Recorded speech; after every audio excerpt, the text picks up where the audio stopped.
So here we're in our nursery, as also been called coffee daycare. So we've got our 1-year-old trees.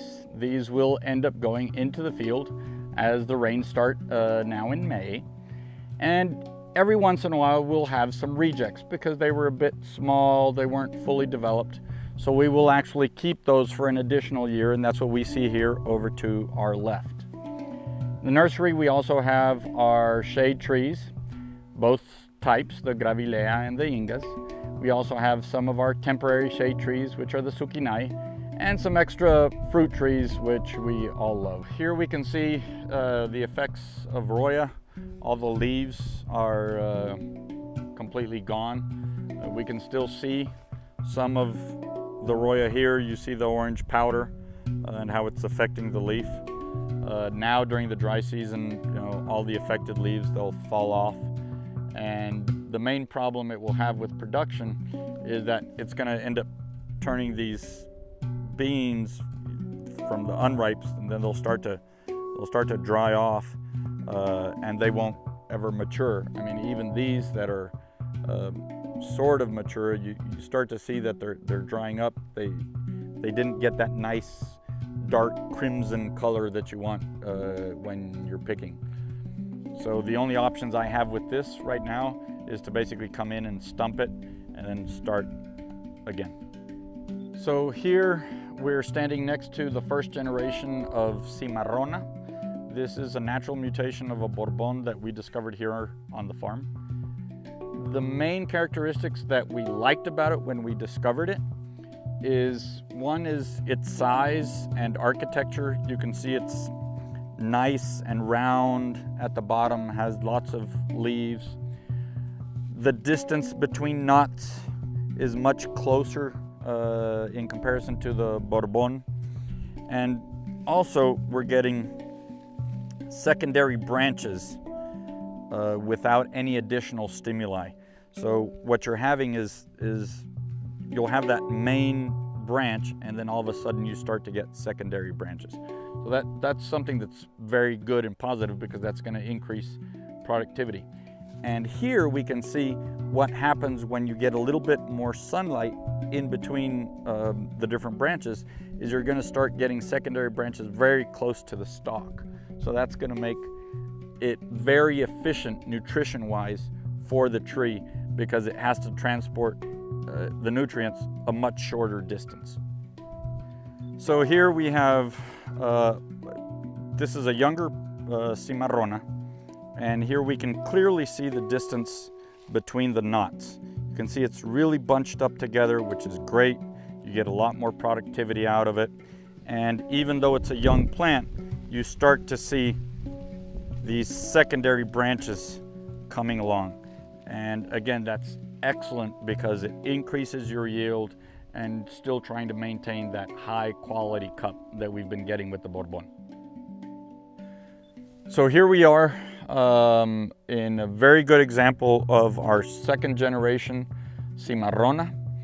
You can see the tree has a lot of leaf cover on the lower end. You've got a lot of secondary branches coming on, which is always very good because it's going to increase yield. The distance between the knots is a lot closer together. You can see the distance between the different branches, it's a lot more compact as well. And what we'll be doing this year after the harvest is we'll come in and we'll cut it off here. We'll essentially prune it at this level, so it will allow all of this lower leaf structure to produce more coffee. So in this section, we can see the main type of shade cover that we have, which is a Gravilea tree. We like it because it grows very straight. We're able to prune it up at the top and it'll branch out like a nice umbrella. As we can see here, they spread out nicely.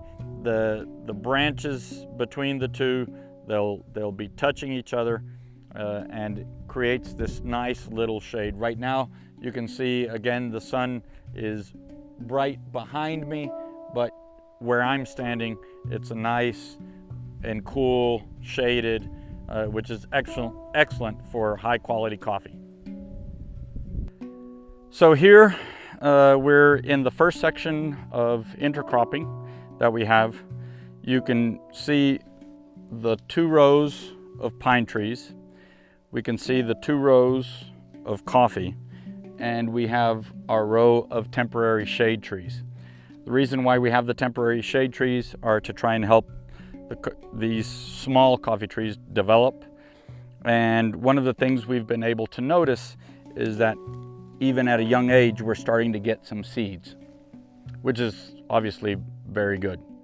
The main idea here is to try and take advantage of the piece of land that we have so that we do have both products to be a source of income for us.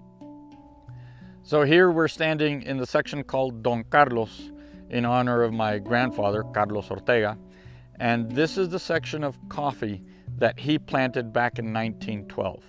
These are the actual original Típica varietal trees that he planted back then. We can see by the height that when you don't manage a coffee tree, they get to be pretty big.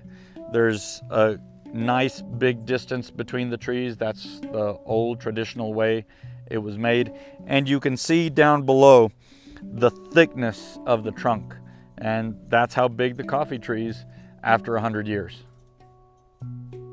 So here we have the pulp, which has been pushed by the heavy recycled water.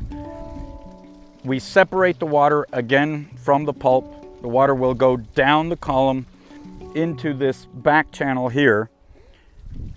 It will then be recovered in another tank, and we will pump it back up into the system. So again, we're trying to reuse as much water as possible. After the pulp is here, the following day, this is from yesterday's process, we will come in at some point once the work over on the patio dies down a little bit. So we'll come in, distribute it through this area, apply the microbes on it, and in 45 days, it will be made into compost. So here we have our water treatment facility. Once the heavy water gets too heavy, it will be then sent down here by gravity. We will apply a different set of microbes on it, more anaerobic microbes. They'll be in these tanks for about 3 days as the microbes do their work, basically decomposting all the organic matter that we have in the water. Once this is done, it goes into a final tank in the bottom where we will pump it into a separate aerial tank, and we will actually use this water to irrigate our nursery.